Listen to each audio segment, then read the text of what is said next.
Mais il faut aller jusqu'au bout maintenant. Il faut, et l'Europe doit jouer un gros rôle. La réconciliation, c'est aussi la réconciliation difficile, c'est pas facile, avec les Touaregs. C'est aussi la réconciliation à l'intérieur du Mali.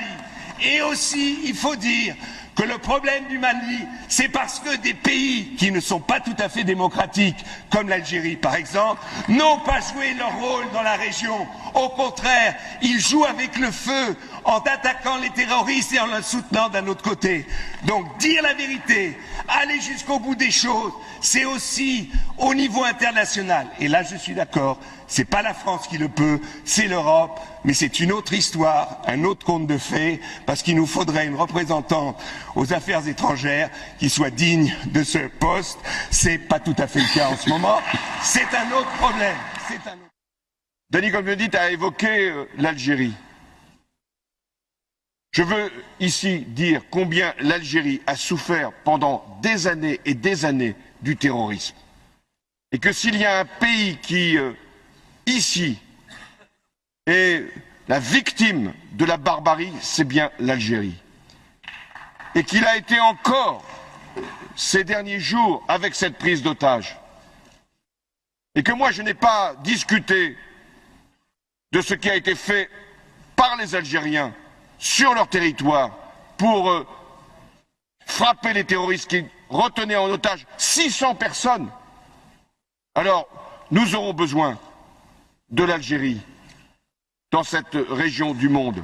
Nous aurons besoin de l'Algérie pour lutter contre le terrorisme. Nous aurons besoin de l'Algérie pour favoriser une politique de développement. Nous aurons besoin de l'Algérie pour le dialogue politique, y compris avec les Touaregs.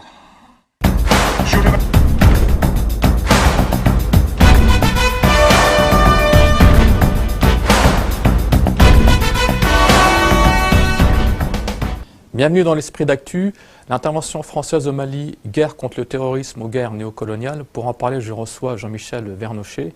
Alors Jean-Michel Vernochet, bonjour. Oui, bonjour à vous. Alors vous êtes journaliste, essayiste, géopolitologue.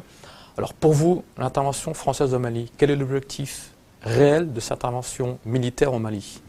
Alors, c'est une question qui n'est pas facile. Alors, les uns diront que c'est l'uranium. Enfin, l'uranium, pour l'instant, il se situe au Niger, mais que l'on fait le dégagement de la région et que l'on veut contrôler les groupes al-qaïdistes, djihadistes, salafistes, encore que nous luttons aujourd'hui contre Ansar Eddin, qui est, même si il pratique un islam rigoriste, ce qui a été depuis presque toujours le cas d'ailleurs dans cette partie du Sahara, ce sont des indépendantistes touaregs. Donc on mélange un petit peu tout.